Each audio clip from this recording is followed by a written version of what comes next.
We talk a lot these days about ultra high definition, about 4K, about the most incredible video that you can possibly take these days.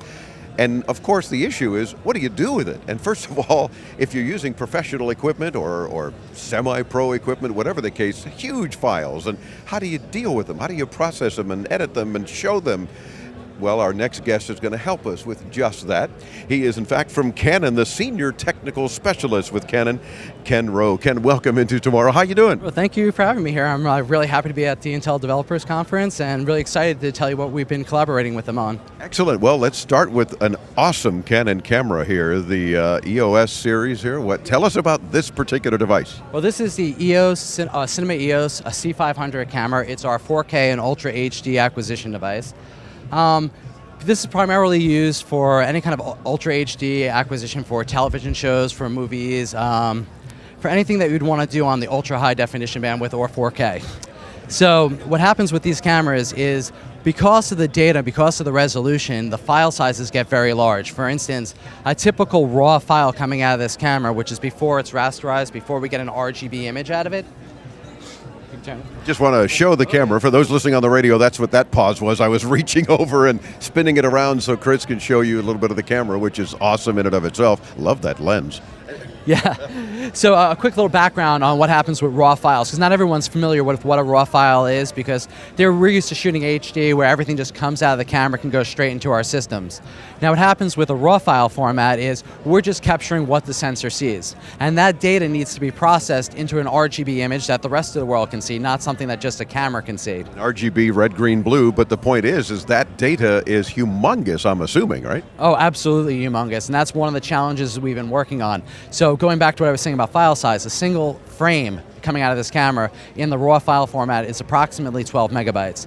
Extrapolate that out to 24 frames per second, then how many minutes of recording, and you can imagine the data build out. Now when we go to an RGB or a viewable image for the audience, that triples the files again in the size. So the problem we encounter is, how can an average person or someone who's shooting in these formats be able to preview their images without going through elaborate post-production processes on very high-end systems? So when we collaborated with Intel, with these systems coming over here, what we did with them is we worked with our software, which is Canon raw development software, and that allows you to preview the image, as we can see on the screen.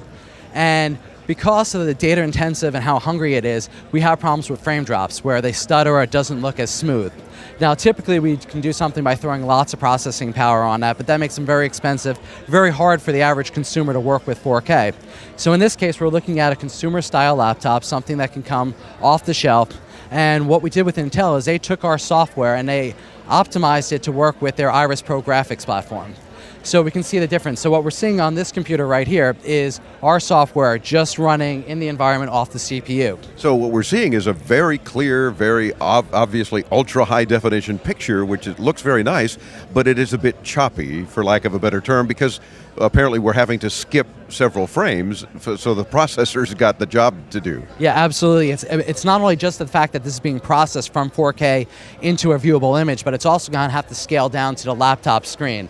So that processing is why we have to drop out every certain amount of frames in order to get playback in real time, so that 1 minute equals 1 minute and you're now watching it in, say, slow motion or something like that. So then on the same type of laptop, in fact the same exact model laptop as Chris pans right, it's a whole lot smoother now. Right, so what's happening over here, it's the same laptop, no hardware changes, just optimization to work with the core graphics processor with the Iris Pro.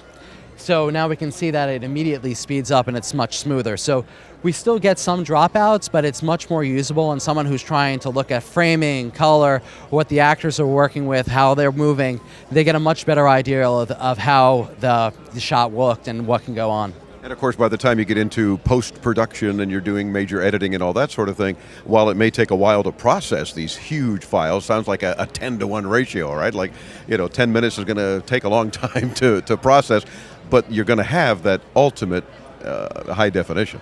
Yeah, exactly. So rather than having to right now just sit here and watch for 10 minutes while this one clip's played out, I can look through a whole series image. I can start logging stuff, telling which clips are good, which clips are bad, and then I can take those notes and we can go back to the editing facility and already know what clips I want. And in a lot of ways, it makes it much easier because instead of processing out all the bad stuff or stuff I didn't like, all the times like I flub on video that no one wants to see, we can edit that stuff out and not spend that overhead, that processing time.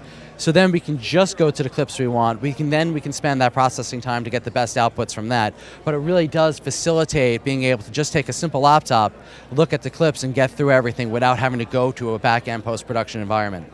So it's a great example here at the Intel Developer Forum of an Intel processor working nicely, playing nicely with your software. Oh, absolutely. It was a fantastic project with them. It was unbelievable that they were able to take something that we did that was designed for certain types of systems and then optimize it for a platform that's easily accessible to a larger consumer base. Very cool. And of course, ultimately, most consumers are going to be doing 4K just like they're shooting HD now. And while it's costly at this point, it's going to, like everything else, come down in price and become more affordable, but it's nice to know we have the ability to do whatever rendering we need and processing we need to see that raw footage quickly. Oh, exactly. It's like right now 4K, it's just starting to emerge into the consumer market. We're seeing more and more consumer television sets coming out, just like HD, just like with all the cell phones and all the other content that's been created out there. People are going to want to do higher quality, shoot with stuff on these bigger, higher end cameras, get great imagery, and then be able to work with that at home. It's only an evolution. HD went from standard def to HD, and now we're going to ultra high definition. It starts out one place, but the faster it gets to the consumers, the better the content and the more growing the market gets. And it's so cool to see you so pumped about it, and I'm also seeing a whole bunch of engineers and developers in line waiting to talk to you, so we're going to let you get back to your busy booth. But Ken, thanks for spending a few minutes with us. Sure, thank you so much for having me. I really appreciate the time. By all means. Good stuff from Canon, Canon.com for more information. We'll link you there too when you visit us at intotomorrow.com. And be sure to check out all the videos of all the guests here at the Intel Developer Forum. I'm Dave Graveline in San Francisco as Into Tomorrow continues on the Advanced Media Network.